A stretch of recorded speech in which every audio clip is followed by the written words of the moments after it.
Okay, well now we have another sediment basin in Delaware County, and going to take a look at these baffles again. There's some maintenance needed on this one as well. Some of the fabric is coming down, but this is a lot better design than the 10-foot spacing.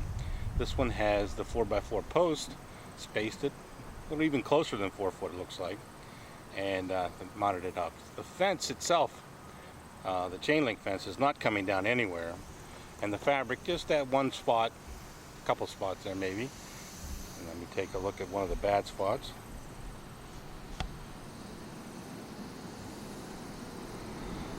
It's coming down a little bit there, but not all the way down. It needs a little maintenance.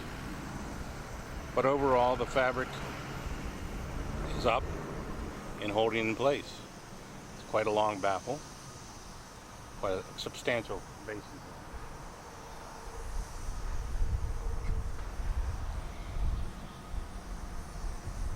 The drainage area of this basin is significantly larger than the one we looked at before. But this is what all of us down here in the southeast region were doing. Maybe not with wooden posts, but maybe we were doing it with posts, the galvanized posts, but 4 foot spacing, and it worked a lot better than trying to put a baffle with 10 foot spacing. It's just not going to work. This is an example of an inactive sediment basin. The project is still underway, but it's a phased parcel project, so it's been a few years now since this basin has been actually used, so it needs quite a bit of maintenance. The wildlife has sort of taken over. There's a Canadian goose, and there's a heron on this end of the basin, excuse me. But you also see that the super silt fence is in there. Needs a lot of maintenance before they can get started with this project again. But you'll see the stakes spacing is closer to the 4 foot rather than the 10 foot, and it held up a lot better. But this has been probably 5 years since this has been in active use. But like I said, there's another project going on, just getting started, and they'll have to go in here, pump this basin down, and do a maintenance of it, restore the baffling system, and get it ready to be used as a sediment basin once again, and also restore that riser structure.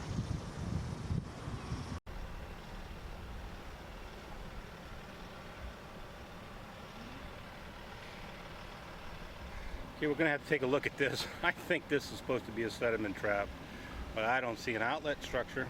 I don't see an outlet, embankment outlet, or any type of outlet. I just see that they've done some recent work here in the area where it would discharge, and taken some things out and disturbed a lot of area.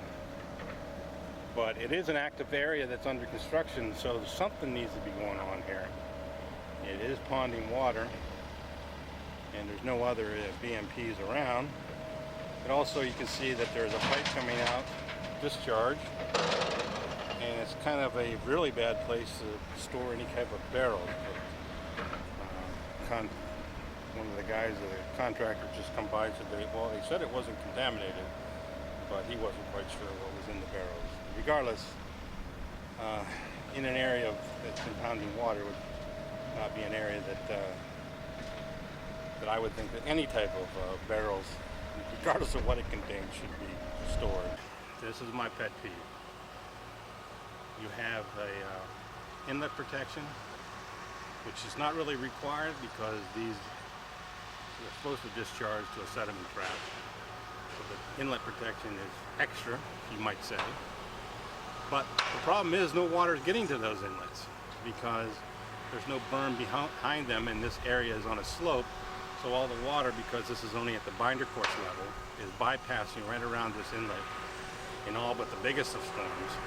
And where that water goes is to the low point, and where the low point is where the inlet probably cannot handle all the water that's going down there, because if it did, they wouldn't have all these extra inlets, especially with the inlet protection. So it's very important, unless you have an inlet in some condition, that you have the downstream berm to get the water into it. Otherwise, It's just window dressing. It doesn't really, is not an effective BMP. Okay, now we have an example of a sediment trap. And the sediment trap is catching not a significant drainage area. I probably guesstimate probably in the neighborhood of 2 acres. But it has a riser outlet structure.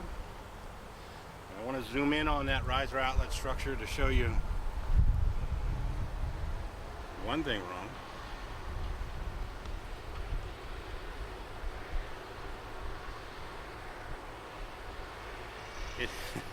Well, I guess it could not, maybe it's not wrong, because they have they didn't put a trash rack on the temporary riser. And just kind of looking at the height of that berm, I'm guessing the berm is settled to the point where it does not have a foot of freeboard above the top of the riser. So that's another bad thing I can tell. It's little details that I need to get my technicians to look at a little closer. So we don't have a vertical trash rack on the temporary riser.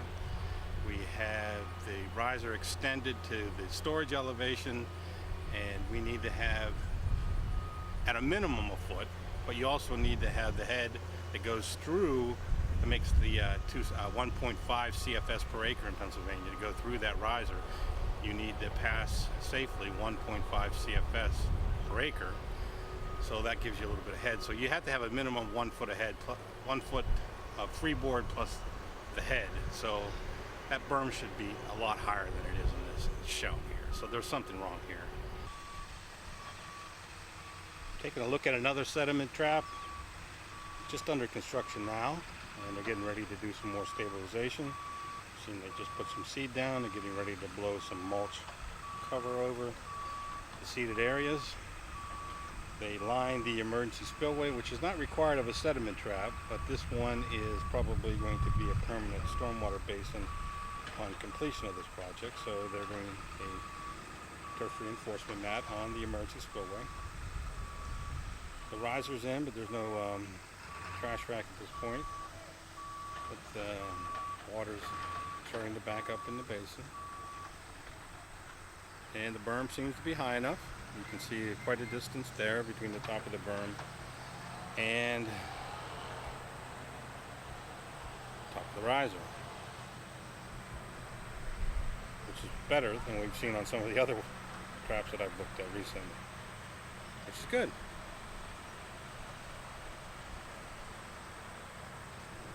The riser is probably not completed yet, but then again the site is not under construction yet, so they're still in the construction phase of this trap, which is good. This was an older trap. They're renovating it more because this was an old fill site years ago, and they're continuing to bring in some more fill, so they had to spruce it all back up. So that's what they're here for right now doing. So let's take a look and watch as they apply some straw mulch to this site.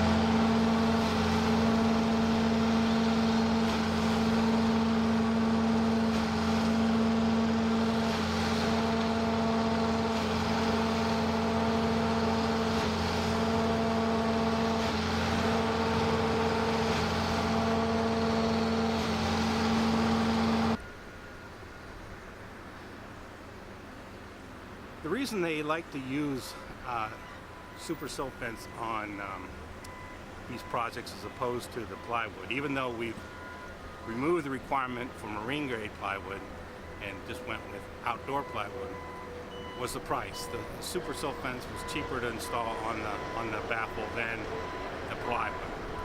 The other reason is, especially on residential projects, when you put a plywood baffle in and you leave it in place for a couple years, it starts to look a little shabby, and it looks like some kid's building a little shed out in the middle of your yard, especially if you're the house that happened to be built next to that basin, and there's still 15 to 20 houses being built, you're going to be looking at that decrepit, non-painted baffle in that basin for quite some time, and it takes away some of the beauty of your $600,000, $700,000 home. So the super silk fence was sort of a compromise on that. Now, fabric is, like we said, is photodegradable, so you're going to have to replace that fabric. And I have not yet witnessed somebody doing that type of project, but you would have to pump it down and dewater it to the point where you can get in there and let it dry out a little bit. Hopefully get a period of non-rain so you can get in there and work on it and be able to install new fabric. But it still made the contractors happy, because the chain link fence usually held up really well and stayed in place. So that's just a little bit of an education. You'll see this most of the places down here in southeast PA with this 4-foot spacing for the baffles. It seems to hold up a lot better than the 10-foot that the manual seems to call out for. Thanks for watching.